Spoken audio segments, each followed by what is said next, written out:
O sabi, Luz Biminda Baltasar, hi coach, watching here in Bangag, La Union. May Bangag, La Union ba? Bangar, La Union. Bangar, La Union. Sorry. Okay, sige po. Simulan na po natin ang ating diskusyon, ha? Nako, mainit po ito kasi. So, pasukin na po natin sa mga hahabol. Huwag po kakalimutan, ha? Pagpasok, lahat man na nandito, naka-like na. Pagpasok pa lang, like na. At sana tingnan nyo kung nakasubscribe na rin kayo dito kay Coach Oli. Paki-check nyo po, labas po muna kayo konti. Tapos, check nyo, nakasubscribe na po ba kayo? Sabi dito ni Libra, ginugulo ng admin ni BBM ang Davao City, kaya nga mahiya-hiya naman kayo sa balat ninyo. Sige, babanatan natin yan si Marcos. Tigas ulo eh. Eto, panuorin natin. Pangulong Ferdinand Marcos Jr. Ay, ba't ganun?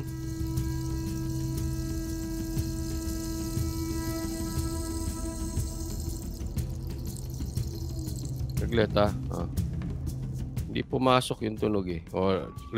Ulit.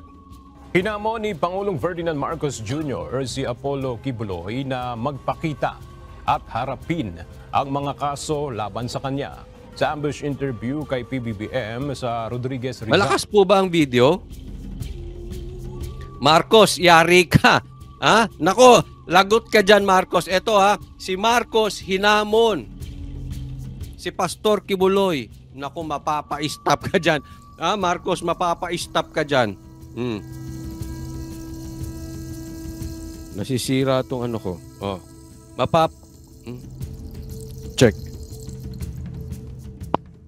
Check, ayan.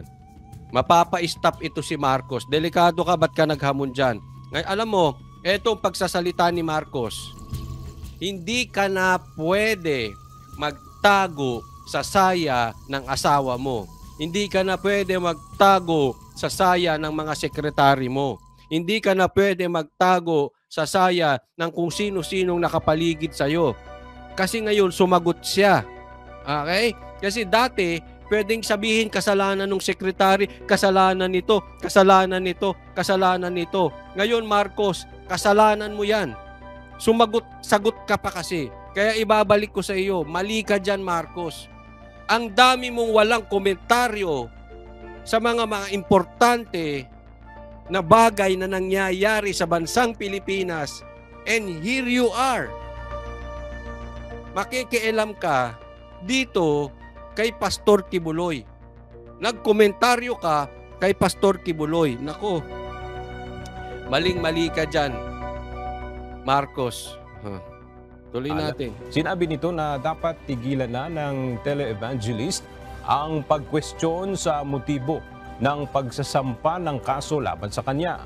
Sa halip, sumunod na lang ito sa batas at sagutin ang mga akusasyon. Isa pang mahina ulo talaga nito si Marcos. Pansinin ninyo, yung mga trolls, yan ang laging sinasabi. Sumuko na lang kayo. Sumuko na. Si Abalos, yaan din ang ano. Kaya dati, sabi ko sa inyo, pwede pa nating pagbintangan yung mga sekretary.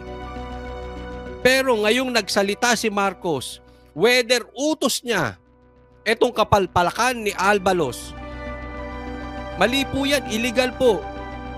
Yung sa private entity manggagaling, mamaya ipapaliwanag ko po sa inyo. Yung pabuya, yung reward na ibibigay na 10 milyon, illegal po yan. Yan po ay maling-mali si Abalos. Pero dahil nagsalita si Marcos patungkol dito, whether inutusan niya or hindi niya inutusan, si Abalos diyan sa illegal na yan na ginagawa kay Pastor Kibuloy, damay ka na dyan, Marcos. Damay. Kahit hindi ikaw nag-utos. Kasi gumawa ka na ng statement. Ibig sabihin, kung hindi man ikaw ang nag-utos, which I really doubt. Pero for discussion purposes, kung sakaling hindi man ikaw ang nag-utos niyan, accountable ka na dyan. Kasi nagbigay ka ng posisyon mo at para sa'yo, tama si Abalos. Para sa'yo, dapat sumuko si Pastor Kibuloy na pinapatunayan ninyo lalo yang mga panawagan nyong yan, mas lalong napapatunayan na hindi dapat sumuko si Pastor Kibuloy because this is political persecution. Ito lang ay panghaharas kay Pastor Kibuloy. Bakit nyo ina-isolate si Pastor Kibuloy? Ipapaliwanag ko sa inyong muli. Ang daming nagiging problema ng gobyernong ito. Marcos, hindi ka nagsasalita. Marcos, hindi ka nagsasalita. Sinabing bangag ka, tinawanan mo lang. Ibinalik mo kay PRRD yung fentanyl, imbis na sinagot mo. Hinahamon ka ng drug test, tahimik ka. Sinalakay ang KOJC, illegal.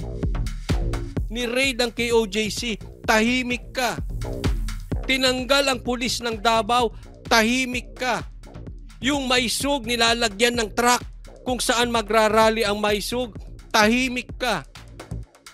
Yung pinangako mong 20 pesos na bigas, tahimik ka. Wala kang ginagawa.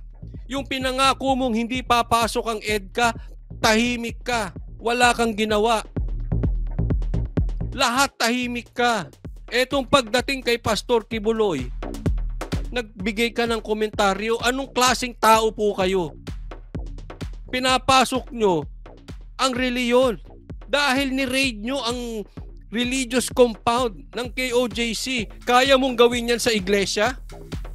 Kaya mong gawin yan sa mga Muslim?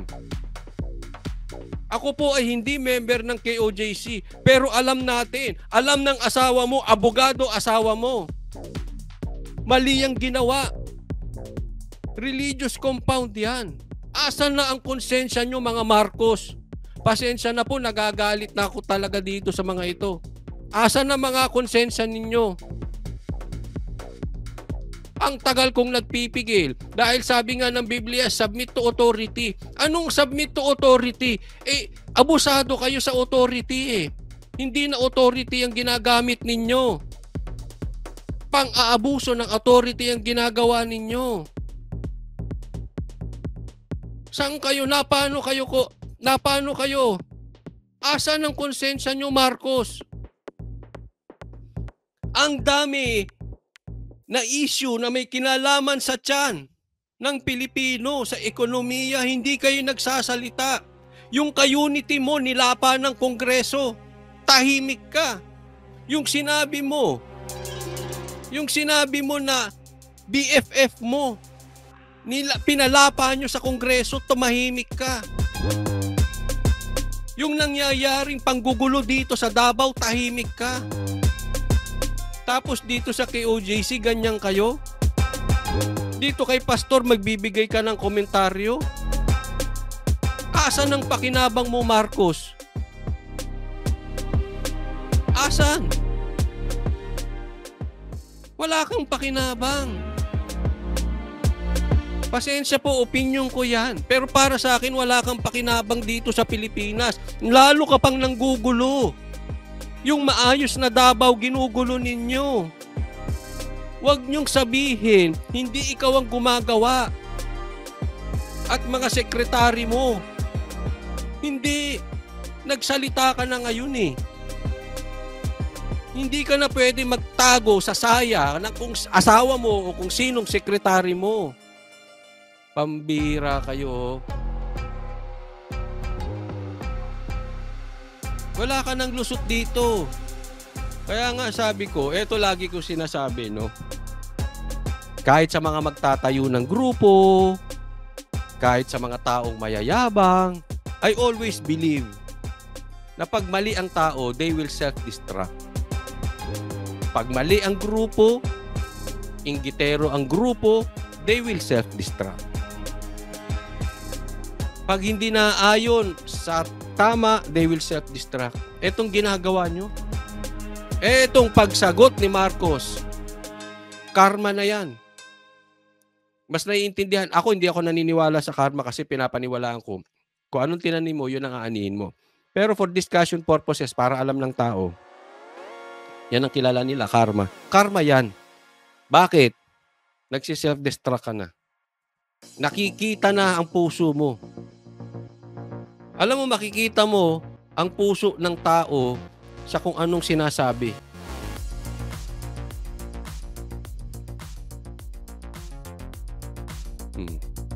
Sabi nga, the abundance of the heart, the mouth speaks. Anong laman ng puso? Anong laman ng puso mo? Tahimik ka. Pagdating sa Davao, pagdating kay Pastor Kibuloy, nagsasalita ka. Anong klaseng tao ka? Laban sa kanya, wala namang nakikitang problema ang Pangulo kung galing sa pribadong sektor ang iniaalok na Anong walang problema? Abogado yung asawa mo, tanungin mo yung asawa mo. Anong walang problema na galing sa private? Mamaya ipapaliwanag ko, i-explain kong mabuti. May problema yung reward money kung galing sa private. Privado, private entity. Pambihira ito. kuya o reward sa makapagtuturo sa kinaroroonan ni Kibuloy. Bakit hindi? They want to help us bring a fugitive to justice. So kita mo yung mga statement na ganyan. Ha? Mahalata mo kasi. Mahalata mo ang grupo. Oh. Paano? Yung mga ginagamit nilang words pare-parehas. Itong ginagamit na fugitive, ginagamit nila yan. Iisa tono nila. Ginagamit din ng mainstream yan. Mali yung gamit nyo ng fugitive. Ang sabi dito ni Atty. Torion, parang accused at large. Kasi ang fugitive po, convicted na ng korte. Convicted. Convicted na ba si Pastor Kibuloy? Meron pa ngang hinain na counter. Nagsampa ng panibago ang kampo ni si Atty. Torion o ang kampo ni Pastor Kibuloy na kino-contest. Kaya ibig sabihin, legally, hindi mo pwedeng tawaging fugitive. Oh. Yun, an accused at large. Yan. Pare-parehas kayo ng tono ng media. Kaya alam namin grupo kayo. You know, he is a fugitive. Sige, ulitin mo, mga 10 beses. Fugitive. Punyeta. Animal kayo.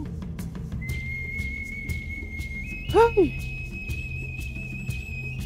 Hindi ako kasi as much as possible ayokong nagiging ganito ka-critical, especially sa presidente. Pero yung ganyang asta nyo, wala na nga kayong nagagawa sa bansang Pilipinas. Pahirap pa kayo. He is hiding from the law. Now, if there are private citizens who want to assist the government in that effort to bring him to justice, I do not see what is any. So he can question their motives as much as they want. Tignan mo to si Marcos, di ba? Takot to magsalita. Hindi, real talk na tayo. Ang tipid netong magsalita. Di ba? Takot nito magsalita eh. Tapos kay nagsalita, nabulungan to. Sinong demonyo bumulong dito? Banatan mo naman kasi. Binabanatan namin tapos ikaw tahimik. Siguro may bumulong na ganyan, na demonyo, satanas. Ay, yung mga sekretary mo binabanatan na, si pastor. Sinimulan na ang Davao. Binabakbakan na Davao, tahimik ka pa. Ano ka? Kaya biglang nagsalita eh. Tandaan nyo hindi ko po sinisiraan si Marcos. Action niya yan. Tahimik siya sa maraming bagay. Pero dito, dumaldal siya. Sinong satanas ang bumulong sa'yo?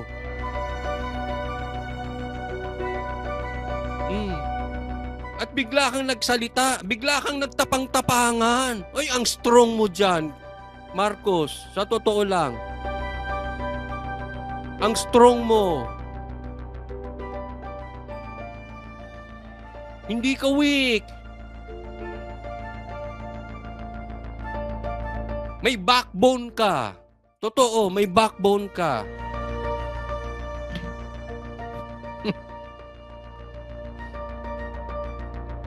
Kailangan pa ba talaga magtiis ng higit 3 taon pa? Kaya nga, my life HKPH.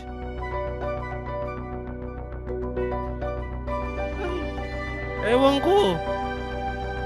Bakit ba kami nagdudusa doon sa mga nagpabudol at naging kasangkapan para mabudol ang taong bayan? Damay tuloy kami. Nananahimik kami eh. Hindi ko po kayo sinisisi ha. Idinidiin ko lang. Para wag na kayong magpabudol kay Aimee, ha? Wag na kayong papabudol ulit. Ang laking problema, lagi niyong tatandaan, prevention is better than cure. Ang hirap magtanggal ng budol-budol. Lahat nagsasabi, pero pabagsak na bansang Pilipinas, oh. Ano focus nito? Kakasipsip sa Amerikano, diyang gera sa dagat ng China na yan? Pakitanong nyo nga, sinong bumulong-bulong dito na nagkaroon ng lakas ng loob, na nagkaroon ng backbone para magsalita?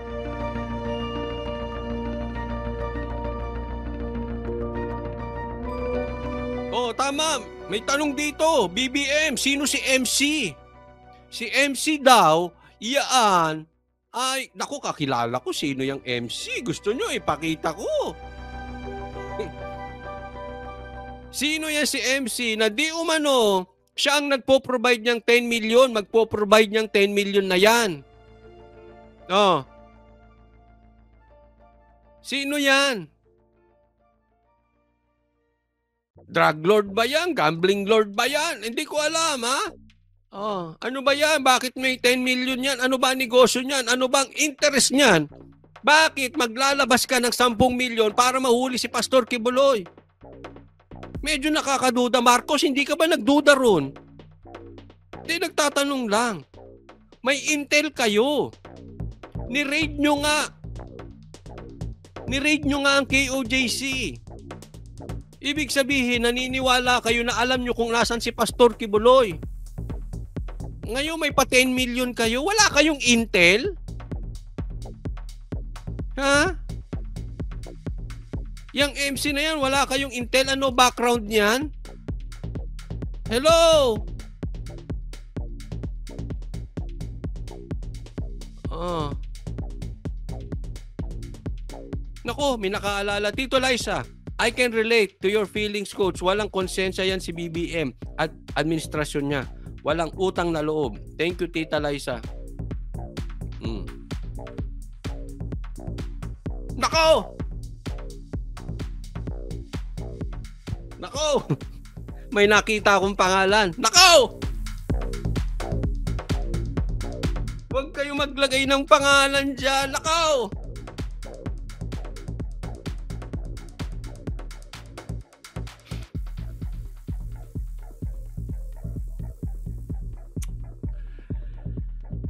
Sino si MC Marcos? Kilala mo ba? Bakit interesado siya kay Pastor Kibuloy?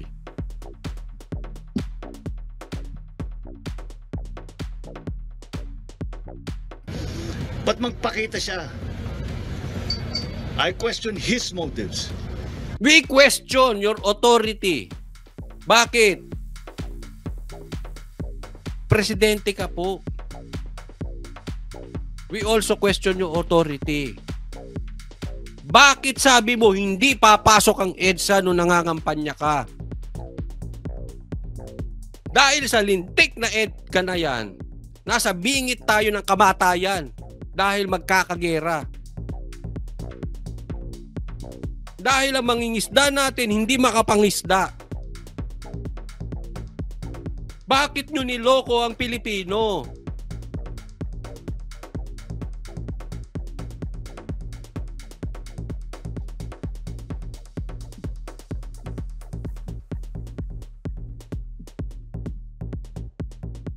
Let me question his motives. Bakit lagi kaming kine-question? Sinusundan lang namin ang batas. Sundin din niya ang batas. Yun lang. Anong batas sinasabi mo? Anong batas? Paano ka susuko? Ha?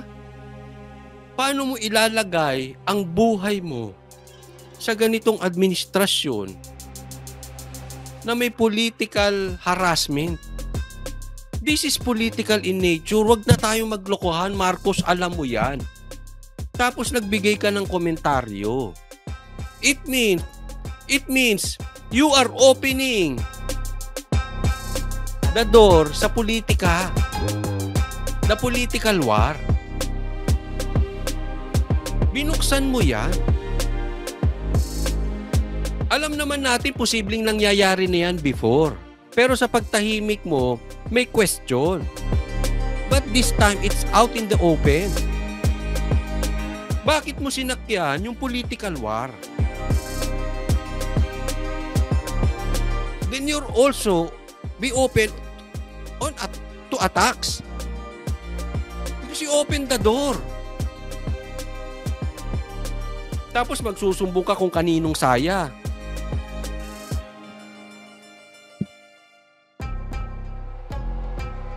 Ang daming problema ng Pilipinas. Anong meron kay Pastor? O sige, pagpalagay natin mahuli mo si Pastor. Makakapagbigay ka ba ng maraming trabaho dahil sa pagkakahuli kay Pastor? O kayo lang ang makikinabang dahil ikababagsak ng Duterte dahil gusto nyo ilubog ang mga Duterte? Kung mahuli mo si Pastor, babababa ang gasolina. Presyo ng gasolina, presyo ng bigas, babababa. O makikinabang lang kayo. Dahil gusto nyo pa-stop ang SMNI dahil SMNI lang ang nagsasalita laban sa administrasyon. SMNI lang ang nagsasalita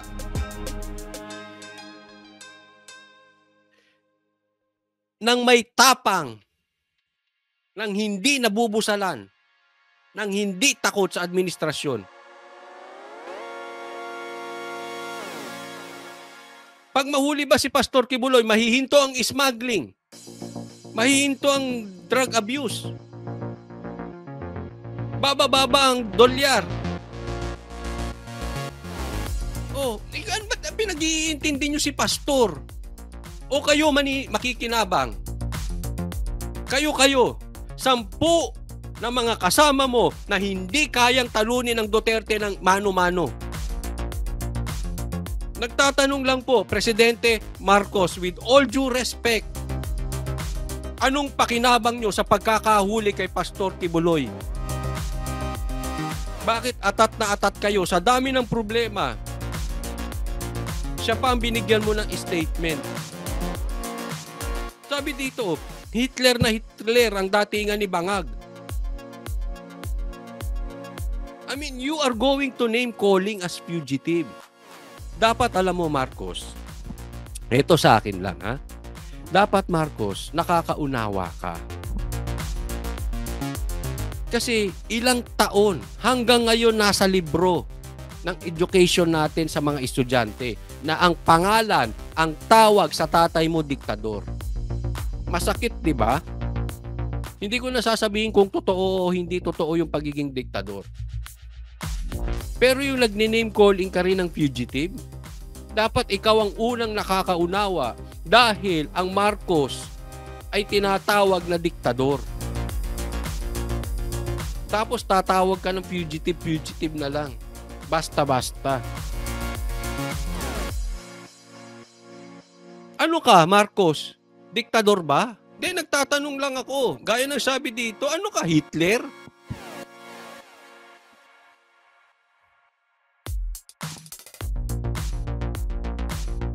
Anong klase kayong presidente? Being a president, we need your leading. Kayo nagtayo ng unity team eh. Dapat sana, instead na pamumulitika, you are directing us towards unity. By attacking Pastor Kibuloy, natipid ka magsalita, ngayon nagsalita ka ng ganyan, you are really dividing this country. Wala ka ng pakinabang, Marcos. Wala. Buti nga kung wala kang pakinabang eh. Wala ka ng pakinabang, panira ka pa.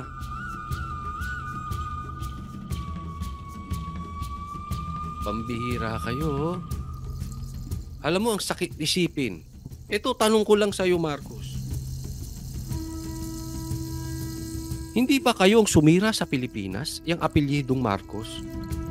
Ang ganda po nung sinabi sa akin ni Atty. Vic Rodriguez.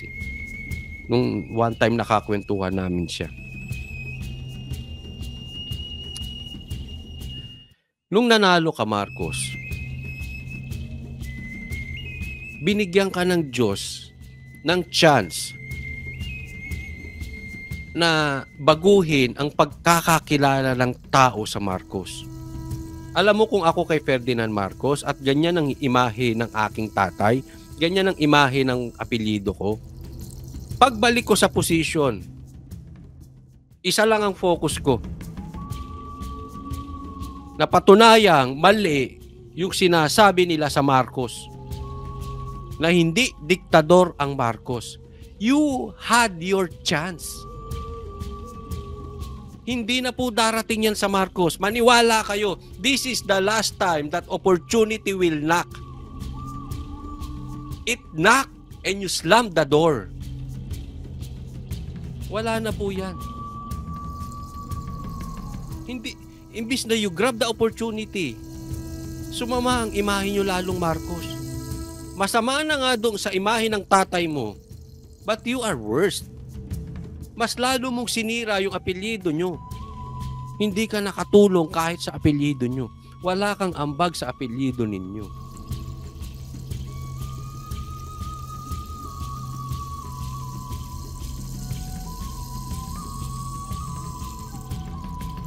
Alam mo, may chance ka pa.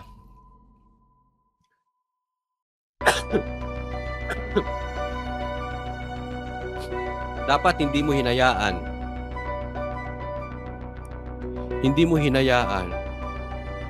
na mawala sa tabi mo yung totoong taong nagmamahal sa'yo.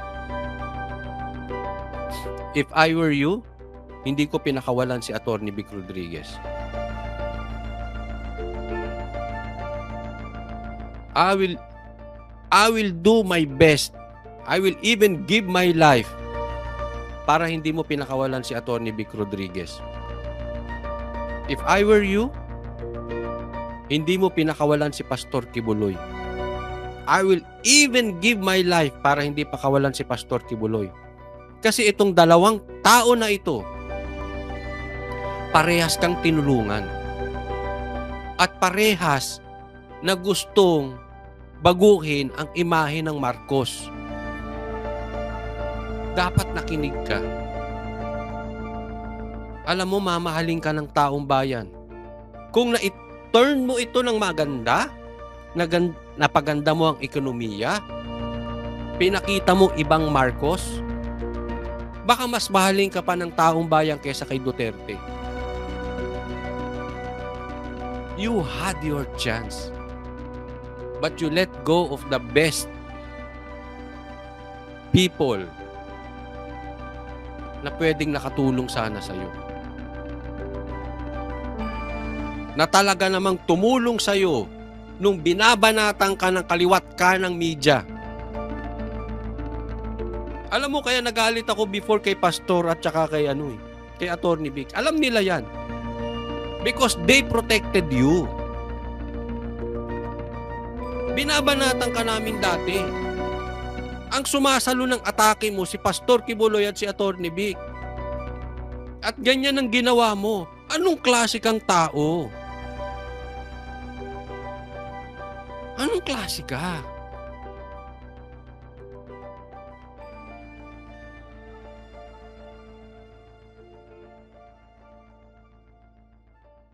Kahit kaklase ko si Atty. Vic, binanatan ko because he protected you. Sila ang first line of defense.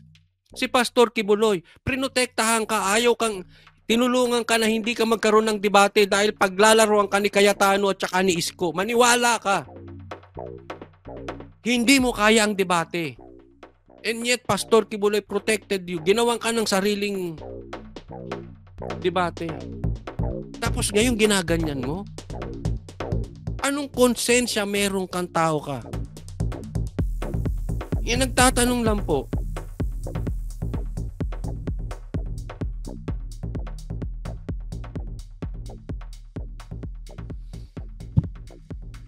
Minsan kasi alam mo,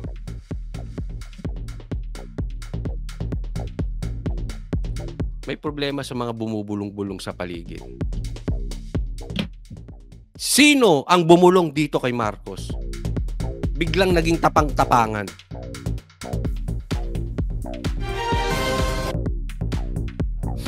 No, next tayo.